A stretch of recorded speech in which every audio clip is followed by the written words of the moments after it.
마태복음 25장 34절 함께 읽겠습니다. 시작. 그때에 임금이 그 오른편에 있는 자들에게 이르시되 내 아버지께 복받을 자들이여 나와 창세로부터 너희를 위하여 예비된 나라를 상속받으라. 아멘. 기도하시겠습니다. 할렐루야. 살아계신 아버지 하나님 감사합니다. 3일 밤 수요일 밤이 되어 사모하는 마음으로 아버지께 예배하기 위하여 나온 우리 귀한 자녀들을 하나님께서 복 주시고 이제 말씀을 증거하겠사오니 오직 성령께서 전하시고자 하는 말씀만을 증거할 수 있도록 종의 입술에 기름을 부어 주시옵소서. 우리 모든 성도님들이 말씀을 들을 때 아멘으로 깨닫고 그 말씀이 그 삶 가운데에 100배의 열매가 맺게 하여 주시옵소서. 예수님의 이름으로 감사하며 기도 올리옵나이다. 아멘. 우리는 상속자 세 번째 시간인데요. 지난번에는 1번을 중점적으로 우리가 삼위일체 하나님을 살펴보았고요.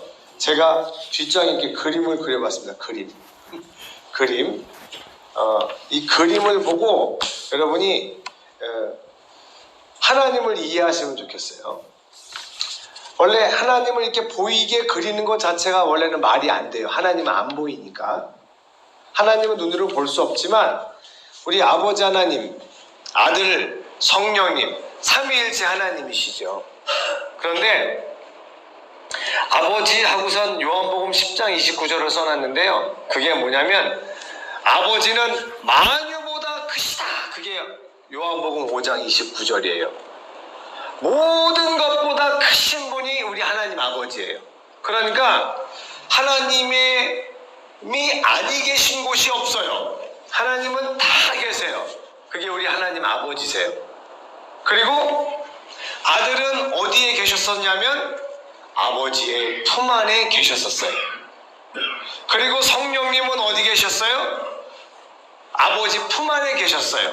그래서 요한복음 15장 26절을 보니까 아버지께로부터 나오시는 성령, 진리의 성령이라고 예수님이 말씀하셨던 것처럼 태초에 삼위일체 하나님은 아버지 하나님이 영으로 계셨고 아버지 안에 아들이 그 품 안에 계셨고 성령님께서 아버지 안에 계셨었어요. 자, 그게 1번에 대한 설명이었고 오늘 함께 나눌 2번. 왜 마태복음 25장 34절 천국에 대한 우리가 상속할 나라를 주제 본문으로 읽고선 이 말씀을 드리느냐? 천국이 어디에 있고 천국이 어떤 곳이고 하나님이 천국을 왜 만드셨고 이런 것에 대한 이해가 탁 되면 우리가 이 땅에서 어떻게 살아야 될지는 그냥 답이 나옵니다. 할렐루야. 천국에 대한 확신이 넘치면 넘칠수록 우리는 이 땅에서 주님을 위하여 살 수가 있습니다. 천국이 희미하고 불확실하니까 이 땅에서 이루어 보려고 이 땅의 소원을 이루기 위해 열심히 살아가게 되는 거예요. 그런데 불행히도 이 땅에 있는 것은 절대 천국에 가져가지를 못합니다. 오직 믿음으로 하나님과 연결된 것만 가져갈 수가 있게 됩니다. 자, 삼위일체 하나님을 말씀을 드렸는데 2번을 보시겠어요? 2번. 하나님만 계실 때 그것은 완벽한 환경이었습니다. 할렐루야. 성부, 성자, 성령 하나님이 계셨을 때가 완벽한 환경이었어요. 바로 그러한 환경에 저희가 가서 살게 되는 겁니다. 할렐루야. 자, 어떠한 환경이었는지 제가 몇 가지 성경 말씀을 적어놨는데요. 먼저 하나님만 계셨을 때 어떠한 환경이었느냐? 이사야 42장 8절 말씀을 읽어보겠습니다. 시작. 나는 여호와이니 이는 내 이름이라. 나는 내 영광을 다른 자에게 내 찬송을 우상에게 주지 아니하니라. 아멘. 그러니까 하나님에게는 뭐가 있었냐면 영광이 있었어요. 영광. 그래서 성부, 성자, 성령 삼위일체 하나님만 계셨을 때 그곳에는 영광이 가득했습니다. 할렐루야. 뒤로 넘기셔서, 자, 하나님 삼위일체 하나님 안에는 영광이 가득했고, 또 하나 골로새서 1장 2절을 함께 읽어볼까요? 시작. 골로새에 있는 성도들 곧 그리스도 안에서 신실한 형제들에게 편지하노니 우리 아버지 하나님으로부터 은혜와 평강이 너희에게 있을지어다. 아멘. 우리 사도 바울 목사님이 골로새 교회의 성도들에게 축복하는 거예요. 은혜와 평강이 너희에게 있을지어다. 그런데 그 은혜와 평강이 어디로부터 나오는 거예요? 아버지 하나님으로부터 은혜와 평강이 나온대요. 그러니까 우리 하나님께는 뭐가 가득해요? 은혜가 가득하고 평강이 가득합니다. 삼위일체 하나님, 성부, 성자, 성령 하나님 안에는 영광이 가득했고 은혜가 가득했고 평강이 가득했습니다. 할렐루야. 그 다음 요한복음 14장 27절을 읽어보겠습니다. 시작. 평안을 너희에게 끼치노니 곧 나의 평안을 너희에게 주노라. 내가 너희에게 주는 것은 세상이 주는 것과 같이 아니하니라. 너희는 마음에 근심하지도 말고 두려워하지도 말라. 아멘. 세상에서도 사람들이 뭘 말해요? 평안함을 말합니다. 근데 세상 가운데 평안함은 주로 어떠한 상황과 조건이 만족될 때 그 평안이 와요. 그런데 하나님이 주시는 평안은 아무리 어려운 조건 속에서도 우리의 마음 가운데 주어집니다. 할렐루야. 그 평안이 어디 있었냐면 바로 예수님 안에 있었어요. 성자 예수님 안에 그 평안이 있어서 예수님이 그 따르는 자들에게 말씀하시는 거예요. 내 평안을 너에게 주겠다. 이 예수님의 평안을 여러분이 소유하시면 어떠한 상황 속에서도 마음에 평안함이 가득 차게 될 줄로 믿습니다. 아멘. 자, 그 다음에 또 성삼위 하나님의 삼위일체 하나님에게는 뭐가 있었냐면요, 갈라디아서 5장 23절을 읽겠습니다. 시작. 오직 성령의 열매는 사랑과 희락과 화평과 오래 참음과 자비와 양선과 충성과 온유와 절제니 이 같은 것을 금지할 법이 없느니라. 아멘. 성령의 열매가 9가지가 있어요. 사랑, 희락, 화평, 오래 참음, 자비, 양선, 충성, 온유, 절제. 이게 성령의 열매입니다.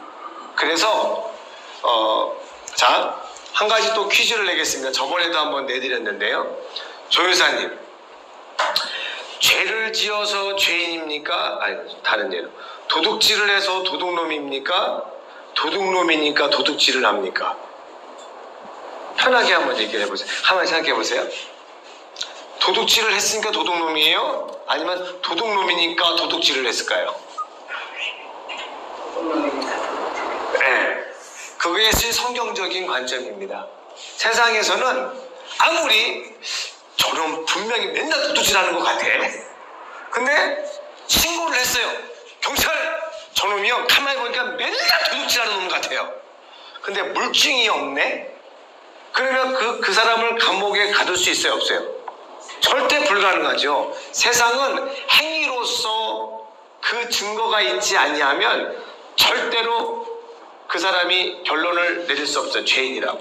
즉, 열매가 없으면, 거짓말했다라고 하는 열매가 없으면 도둑놈이라고, 도둑질한 그 열매가 없으면 도둑놈이라고 절대로 단정 지을 수 없는 게 세상법인데, 하나님의 말씀은 너 마음에 음욕을 품었잖아.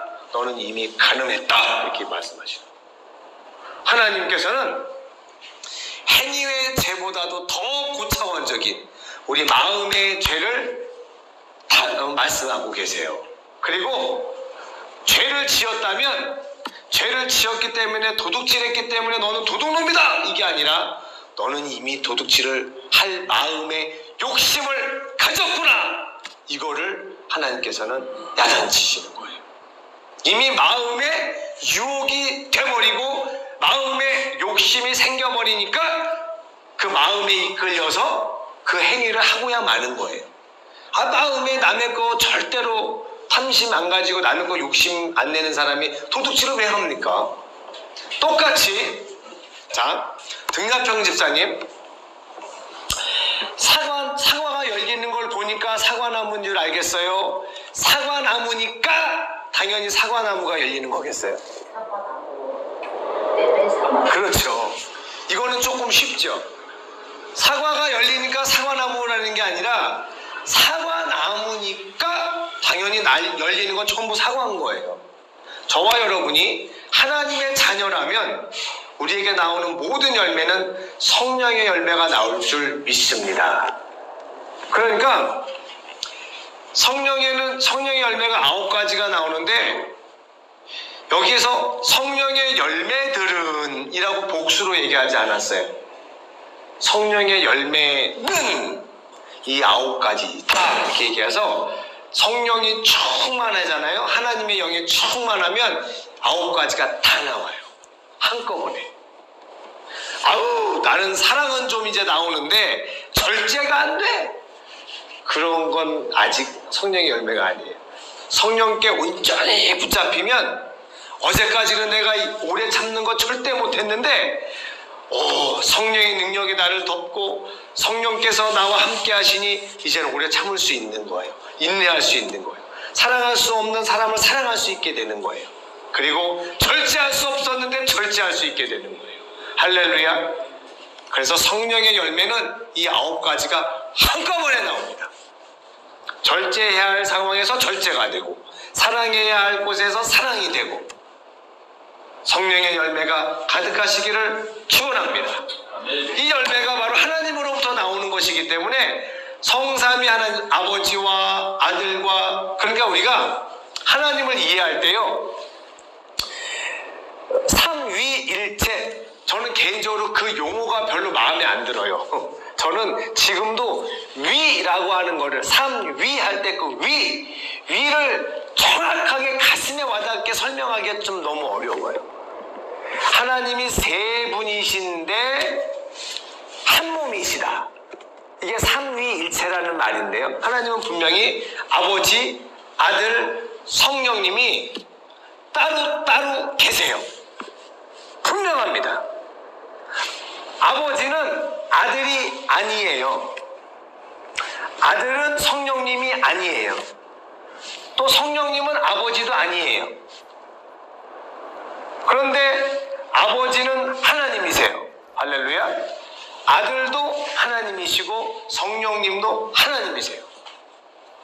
우리가 구약에는 전부 다 아버지 안에 아들도 품 안에 계셨고 성령님도 그 안에 계셔서 나오시기 때문에 우리 사람이 하나님 만났다 그러면 다 아버지 만난 줄 알아요. 그런데 우리가 아버지를 만났다면 아들도 만난 것이고 성령님도 만난 것입니다. 할렐루야. 그리고 아버지를 보았다 그러면 우리 빌립이 그랬죠. 예수님을 따라다니다가 이제 예수님이 하나님의 아들인 건 알겠어요 이제. 그런데 가만히 제자들이 빌립이 바라는 게 소원이 하나 생겼는데 저 우리 예수님이 하나님의 아들이랬는데 아버지를 좀 보여줬으면 좋겠다 싶은 거예요. 그래서 예수님께 어느 날 주님 왜 그러냐 우리 아버지 좀 보여줄 수 없을까요? 그렇게 얘기를 했어요. 그래서 예수님께서 뭐라고 대답을 하셨냐면 그래 내가 좀 기도 열심히 해봐라. 내가 아버지도 한번 보여드릴게. 내가 아버지 보기가 쉽지 않다니 40일 금식 좀 기도 좀 해라 이런 게 아니라 나를 본 자는 아버지를 보았거늘 어찌 나한테 아버지를 보이라고 하느냐 이렇게 대답하셨어요. 너가 나를 보느냐? 네 주님 보이시오. 나를 본 사람은 이미 아버지를 봤어. 그렇게 말씀하셨어요. 근데 뭘 또 아버지를 보여달라고 그래. 나를 본 사람은 아버지를 본 거야. 내 안에 아버지가 있다는 것을 믿어라 이게 아니라요. 나를 본 게 아버지를 본 거래요. 그럼 예수님이 아버지인가요? 그건 아니에요. 그건 아니에요. 예수님이 요단강에서 세례를 받으실 때 물에서 이렇게 올라오셨어요. 할렐루야 이렇게. 이게 요단 강물이라면 푹 돌아가셨다가 슉 나오셨어요. 원래 세례는 물에 담갔다가 나와야 돼요. 왜 물에 담그느냐면요. 해수면이 뭐냐면 높이가 딱 지표면과 딱 맞는 그게 해수면, 0이에요. 높이가 0. 원래 사람이 죽으면 어디에 들어가죠? 죽으면 땅 속에 묻죠. 땅 속에 묻는데 그 땅 속에 있다라고 하는 것은 죽어서 시체됐다는 뜻이에요. 옛날엔 다 이렇게 묻었으니까. 하나님이 세례를 줄 때 물에 잠겼다가 나오게 하셨는데 물속을 성경은 뭐라고 표현하냐면 땅 아래 물속이라고 표현합니다. 땅 아래 물속. 그러니까 물속에 퐁당 들어갔다는 말은 땅 아래 들어간 것과 같은 의미인 거예요. 그래서 죽었다 그 말이에요. 그래서 세례를 받을 때 예수님도 세례 요한에게 요단강에서 세례를 받으셨죠. 이게 물이라면 요단강물이면 푹 들어가셨다가 다시 나오셨어요. 부활을 의미하죠. 예수님이 물에서 쫙 올라오시는데 아들 예수님이 딱 계시는데 성령께서 임하셨지요. 그리고 그때 하늘에서부터 아버지의 음성이 들렸어요. 이는 내 사랑하는 아들이요 내 기뻐하는 자라. 바로 그 순간 아들도 계시고 성령님도 등장하시고 아버지도 소리를 내셨어요. 그러니까 아버지와 아들과 성령님이 다 등장하신 순간이 바로 그 순간이셨는데, 그러니까 아버지와 아들은 절대 같은 분이 아니죠. 하나인 건 맞아요. 근데 같은 분은 아니에요. 아버지가 아들은 아니란 말이에요. 예수님은 사람들에게 하나님을 믿어라 뭐 이렇게도 말씀했지만 예수님이 말씀하신 그 하나님은 아버지였어요.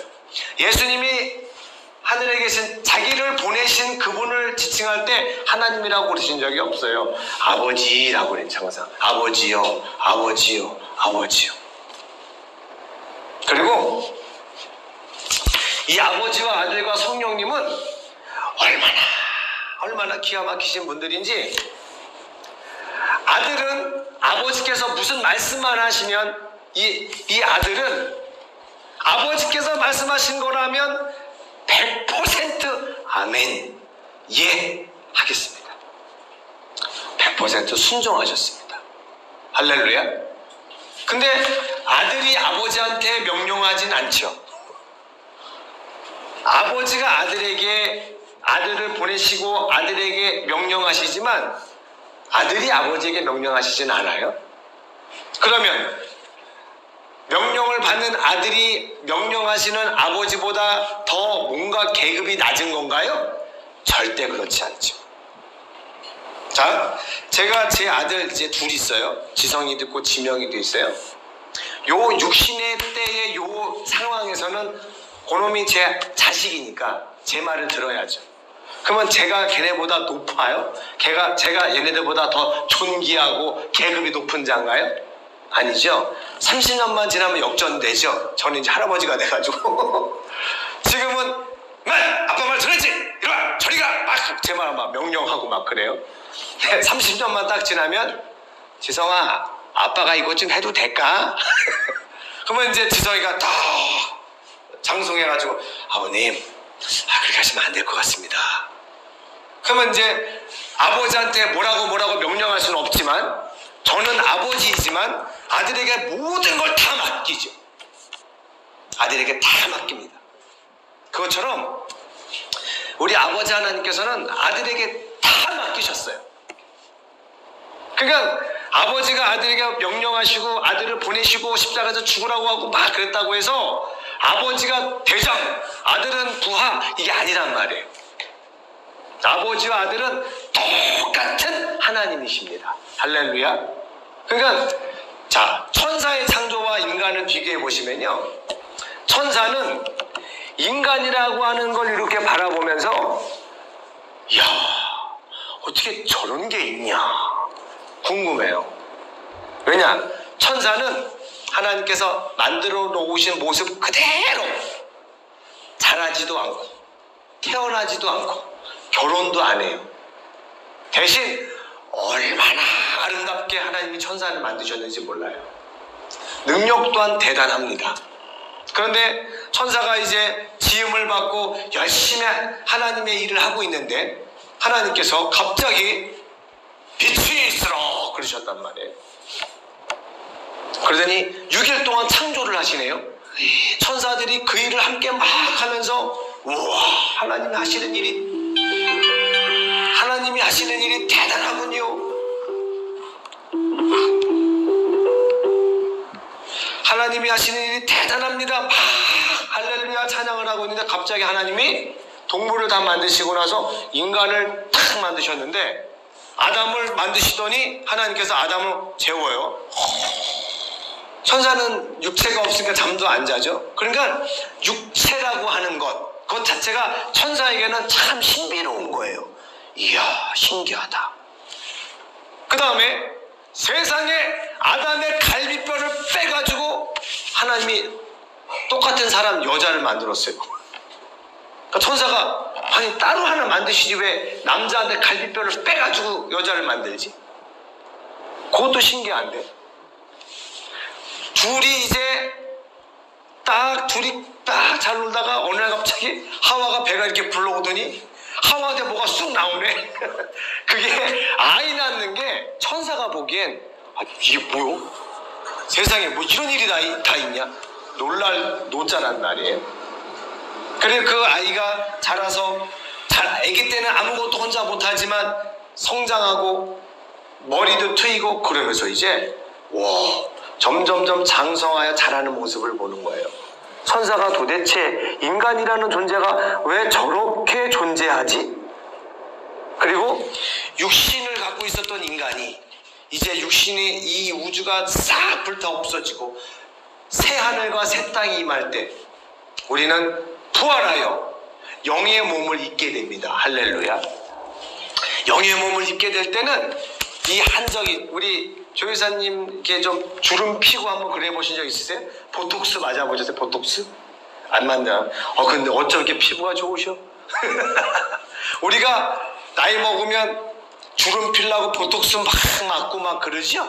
미용을 하고. 그러나 이 흙으로 만든 육체는 쪼글쪼글쪼글해져갖고 결국 흙으로 돌아갑니다. 그런데 영의 몸으로 탁 부활할 때는 세상 아름다운 모습으로, 그때는요 혹시 육신의 때에 장애가 좀 있었다 할지라도 부활한 영의 몸에는 장애가 없어요. 할렐루야. 저는 자도 없어요. 아픈 자도 없어요. 눈물도 없어요. 완벽한 내 인생의 완벽히 가장 아름다운 모습으로 영혼의 몸이 되어서 부활해요. 할렐루야. 우리 김 선생님 부활하실 때는 그때는 저 나온 배도 쏙 들어갈 줄로 믿습니다. 할렐루야. 정말이에요. 그래서 천국을 다녀오셨다는 분들의 간증은 성경 말씀에 나와 있는 건 아니니까 참고만 하면 되는데, 천국에는 어린아이와 같이 막 그런 아이들도 있고, 이제 딱 자기가 천국 가서 봤더니 정말 거기에는 안경 쓴 사람도 없고요. 하나도. 30세쯤 되는 사람들이 다 있대요. 그러니까 정말 아름다운 최고의 인생의 절정기의 모습으로 살아가게 되는 거죠. 라페크가 지금 30살이죠? 30살? 30살. 라페크가 지금 젊은 모습으로 천국에서는, 그것도 이렇게 상처 있고 막 이런 몸이 아니라 너무너무 아름다운 모습으로 우리는 부활해서 살아가게 될 줄로 믿습니다. 그래서 하나님만 계셨을 때는 그 영광과 안식과 평안과 사랑과 희락과 화평과 모든 게 그 하나님 안에 있었어요. 그러니까 다른 게 필요가 없어요, 하나님께는. 그리고 이제 그곳은 어떤 환경이냐? 우리가 들어가서 살게 될 천국의 환경이에요. 할렐루야. 그러니까 우리는 이 땅에서 조금 힘들고 어려워도 곧 모든 이 땅에서의 수고를 다 끝내고 하나님의 영광과 평강과 기쁨과 자유가 충만한 그 하나님의 나라 천국에 들어갈 거라는 것을 확실히 믿고 우리는 기쁨 가운데 기다릴 수 있습니다. 할렐루야. 네. 그 다음에 또 거기 하나님께는 뭐가 있었냐면 마태복음 11장 28절을 한번 읽어볼게요. 자, 시작. 수고하고 무거운 짐진 자들아 다 내게로 오라. 내가 너희를 쉬게 하리라. 하나님 안에는 뭐가 있었냐면 쉼이 있었어요. 쉼이. 안식이 있었단 말이에요. 자, 출애굽기 20장 10절도 읽어보겠습니다. 시작. 일곱째 날은 내 하나님 여호와의 안식일인즉 너나 내 아들이나 내 딸이나 내 남종이나 내 여종이나 내 가축이나 내 문 안에 머무는 객이라도 아무 일도 하지 말라. 아멘. 이 안식일은요, 하나님께서 우리 인간에게 하나님의 안식이 무엇인지를 이제 알려주시는 거예요. 그리고 이 안식은 일하지 말고 쉬어라. 내가 쉰 것처럼 너희도 좀 쉬어라. 그래서 안식일을 주셨는데 솔직히 이스라엘에게 이 안식은 어떤 면에 있어서는 상당한 부담이고 스트레스였었어요. 왜냐하면 안식일 날 안 쉬면 죽였거든요. 그러니까 쉬어라. 네. 원래 우리가 제일 원하는 건 뭐예요? 자기 하고 싶은 대로 하는 거잖아요. 일하고 싶은 사람 일하고 자고 싶으면 자고 그냥 일하지 말고 쉬어라 이렇게 말하지 말고 네 마음대로 해라. 그러면 우리가 완전 자유죠. 근데 하나님께서는 아무 일도 하지 마라 이렇게 말씀하셨어요. 그리고 일하는 사람은 어떻게 해요? 죽여버렸어요. 오, 그러면 마음 편히 안식일 날 일 안 하고 쉬기도 어려워요. 이스라엘 사람들 중에는 하나님 믿는 사람들 중에는 여러 가지 문제들이 있어서 일을 오늘 해야 내가 돈을 벌어서 먹고 살 텐데 그런 사람도 있을 것이고 내가 오늘 어디에 꼭 가야 되는데 그런 사람도 있을 것이고 안식일의 규례를 어길 수밖에 없는 상황에 있는 사람이 있을 수도 있는데 하나님께서는 절대적으로다가 안식일 날에는 너희 안에 있는 짐승까지라도 그 어떤 존재도 일을 하지 말라 명령하셨어요. 그리고 이 안식일의 주인, 이 안식에 아무 일도 하지 마라 쉬어라 이 말은 뭐예요? 그 안식일 안에 안식이 있다라고 하는 것은 하나님께서 말씀하셔서 안식 얘기하셨는데 진짜 안식은 어디에 있는 거예요? 예수 그리스도 안에 있습니다. 할렐루야. 안식일은요 예수 그리스도를 나타내기 위해서 하나님이 말씀하신 거였어요. 그래서 예수님께서 마태복음 11장 28절에 수고하고 무거운 짐진 자들아, 수고하고 무거운 짐을 졌다는 것은 진짜 200kg짜리 뭐를 들고 다닌다는 거겠어요? 아니죠. 수고하고 무거운 짐진 자들아, 그거는 이런 진짜 짐을 들고 다니는 사람한테 얘기하는 게 아니라 마음이 힘든 사람한테 얘기하는 거죠. 마음이 힘든, 그러니까 마음에 힘든 사람들아, 몸이 아픈 사람들아, 다 내게로 오라. 내가 너희를 쉬게 하리라. 할렐루야. 그러면 병 때문에 힘든 짐이 되어 있는 사람한테 쉬게 한다는 것은 무슨 뜻이에요? 그 병을 치료해 주시겠다는 거죠. 할렐루야. 가난 때문에 힘들고 어려운 사람이 주님 안에 들어오면 하나님께서 부하게 만들어 주시겠다는 거죠. 할렐루야. 아니면 부해지지 않는다 할지라도 가난 때문에 더 이상 마음에 걱정이 되지 않게 해주시겠다는 거죠. 사람의 마음은 소망으로 가득 차게 되면 환경은 여전히 아직 힘들어도 마음의 근심이 거짓말같이 없어집니다. 예를 들어서 사랑하는 남자 여자가 사랑했다가 헤어졌어요. 전화도 없고 아무것도 안 되는데 어느 날 편지가 왔어요. 사랑하는 미스 김, 그동안 미안해. 내가 떠난다는 말도 없이 떠났어. 내가 지금 이러 해서 3년 동안 고생 많이 했는데 내가 다음 주에 갈 수 있게 됐어 하고 소식을 전해줬어 봐요. 그러면 여전히 미스터 최는 없어요. 사랑하는 내 사랑 미스터 최는 없지만 소식을 딱 보니 다음 주에 온다네. 다음 주에 3년 동안 도대체 어디 있는 줄 모르고 꿈에도 보고 싶었던 미스터 최가 다음 주에 온다니.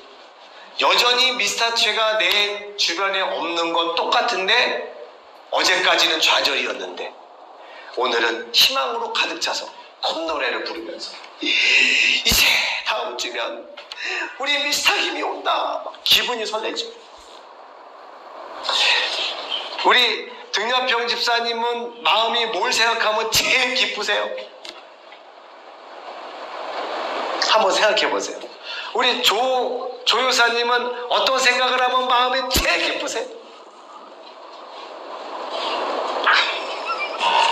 우리 대부분 많은 분들이 이제 어느 정도 나이가 되면 이제 뭐 투자도 하시고 어디 돈에 대한 물질에 대한 것에 마음이 많이 가시기 때문에 자기가 투자한 곳에 와 그게 성공했다 부하게 됐다 그런 소식이 들리면 마음이 기쁘죠. 그래서 이렇게 주식을 하시는 분들은 주식의 동향이나 이런 것들 많이 살피잖아요. 왜? 거기에 관심이 가니까. 그리고 거기서부터 좋은 소식이 들려오면 기쁨이 오는 거예요. 기쁨이 오는 거예요. 그러한 우리 마음이 우리 라페크 같은 경우는 전화가 딱 문자가 왔어요. 어느 날 이미그레이션에서 왔어요. 비자 나왔습니다. 너무 기쁘겠죠. 할렐루야죠. 그런데 모든 기쁜 소식은 전부 다 복된 소식, 복된 소리여서 복음이에요. 우리에게 아픈 사람이 병이 나았다는 것도 복된 소식이고 부자가 됐다는 것도 복된 소식이고, 그런데 우리에게 들려질 수 있는 최고의 복된 소식이 뭘까요? 당신은 당신 죄에서 구원받았습니다. 할렐루야.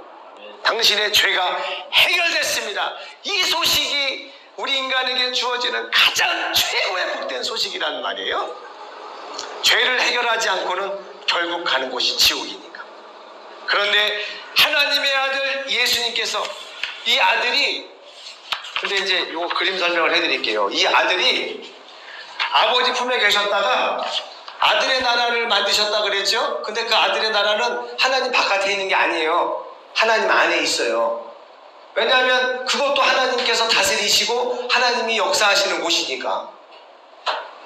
그래가지고 범죄한 천사를 저기 음부라고 제가 써놨죠. 음부. 조그맣게. 범죄한 천사를 걷다가 가뒀어요. 음부. 그리고 이 음부에다가 하나님께서 빛이 있으라. 그래서 첫째 날부터 여섯째 날까지의 모든 역사가 다 이 음부에서 일어난 겁니다.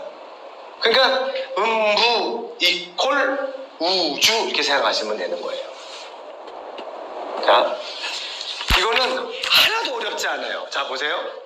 마귀가 하나님께 범죄해서 구덩이의 맨 밑 음부에 하나님께서 던져버리셨어요. 그러면 그 음부가 도대체 어디냐? 한 목사가 이렇게 그림을 그렸는데 여기가 음부인가?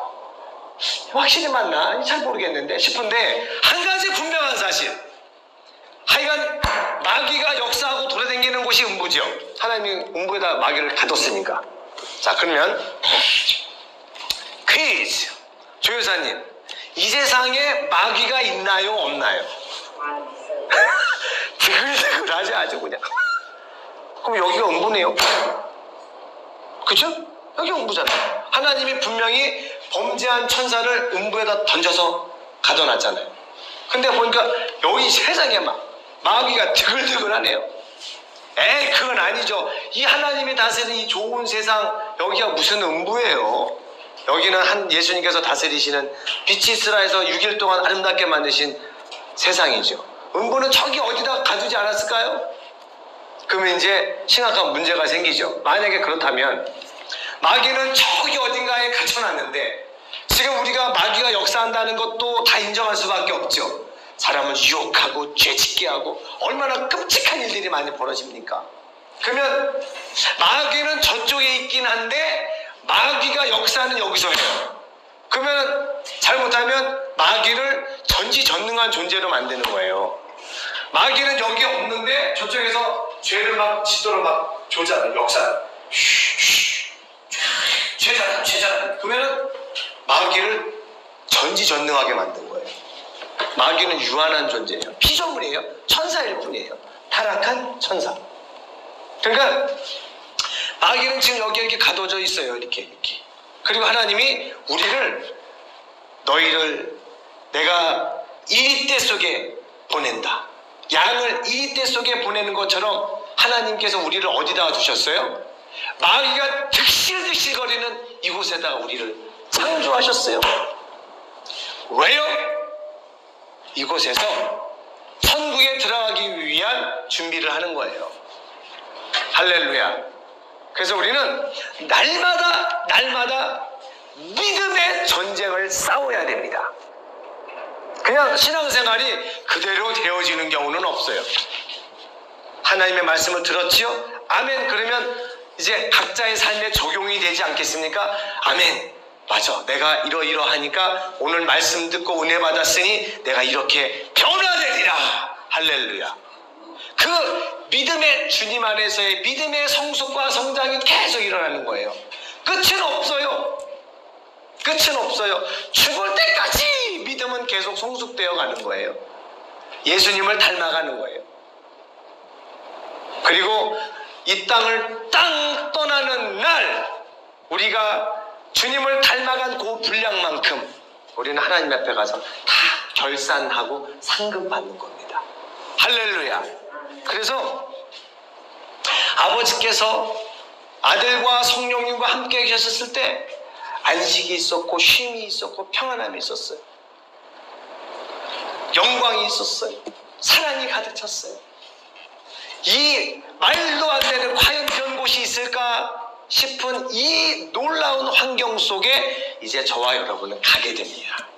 할렐루야.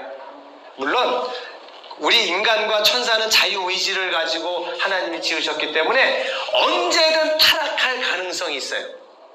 이렇게 조유사님하고 저하고 관계가 좋지만 이게 평생 간다라고 하는 100%의 보장이 없지요. 제가 어느 날 갑자기 조유사님한테 말도 안 되게 신뢰를 해가지고 조유사님이 지금 한 목사 못 쓰겠네? 원수가 될 수도 있는 거예요. 내일 일은 모르는 거예요.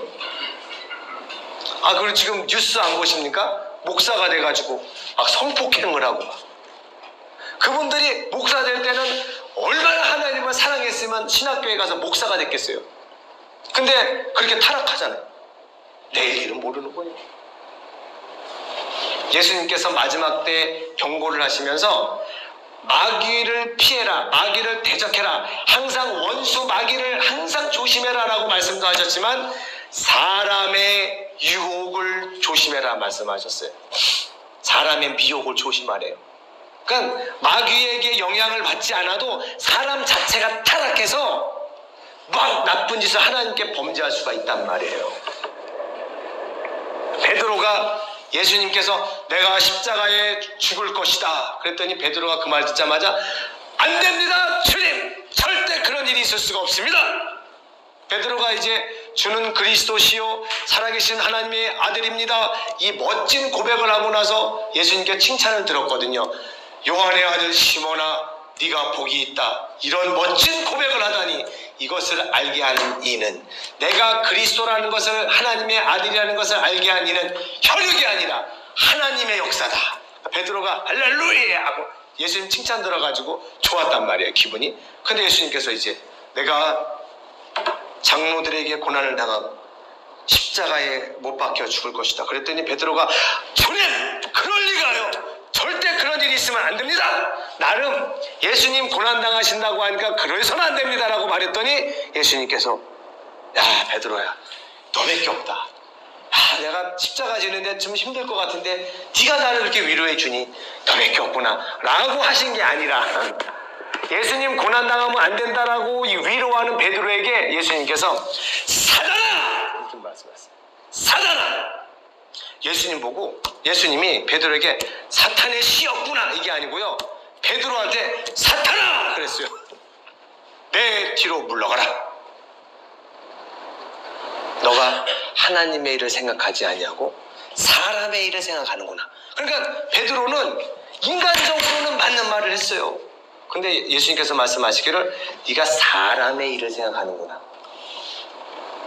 사람의 일을 생각해서 사람의 마음으로 위로하고 사람의 윤리를 따라서 행동하고 그게 아니다. 하나님의 일을 생각해라. 나는 죽으러 왔다. 그러니까 난 죽으러 가는 거다. 베드로 네가 아까 고백할 때처럼 성령 충만했으면 주의 뜻대로 되기를 원합니다. 이랬겠죠. 근데 자기의 스승이신 예수님이 죽으신다니까 그러면 안 됩니다. 그런 일은 절대로 일어나지 않을 겁니다. 예수님 듣기 좋은 소리일지는 모르지만 그것은 사람의 생각일 뿐이었어요.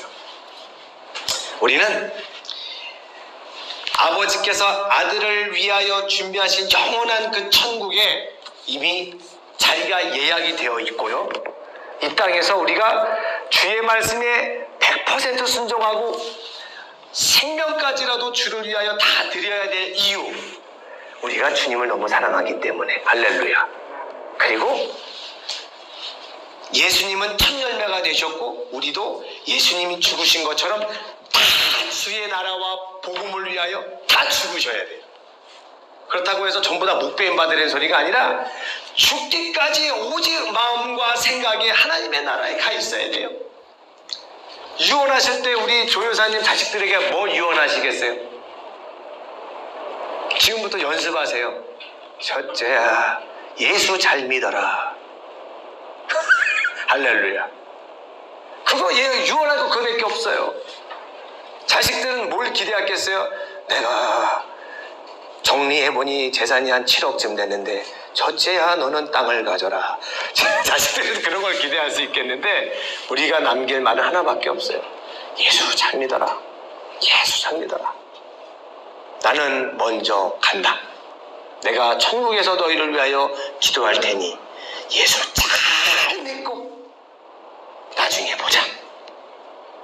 할렐루야. 이제 김 선생님과 저는 천국 가서도 영원히 함께 지내야 될 사이가 됐습니다. 할렐루야.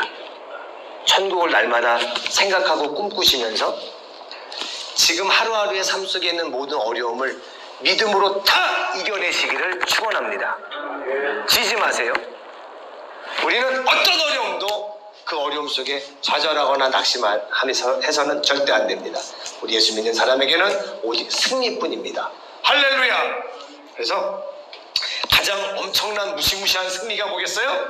환경이 믿음의 응답을 받아 환경을 뒤바꿔서 가난한 자가 부유해지고 병든 자가 낫는 것도 하나님의 놀라운 응답인데, 진짜 무시무시한 응답은 여전히 가난한데 얼굴이 해같이 빛나는 거예요. 여전히 병들었는데 해같이 빛나는 거예요. 그러면요, 세상에 힘을 가진 권세자들이 도대체 네 안에 뭐가 있길래 힘들고 어렵고 울고 슬퍼해야 될 상황인데 내 앞만 봐도 어떻게 얼굴이 해같이 빛나냐. 그때 여러분이 뭐라고 대답하시겠어요? 내 안에 예수 그리스도의 생명이 있습니다. 할렐루야. 임금님, 우린 지금 임금님이 없으니까 사장님도 예수 믿으십시오. 얼굴이 해같이 빛날 때 돈 많고 힘있고 그런 사람들이, 아니 도대체 힘든데 어떻게 얼굴이 이렇게 해같이 빛나세요? 걱정이 안 돼요? 그럴 때 저는 죽어갈 곳이 있습니다.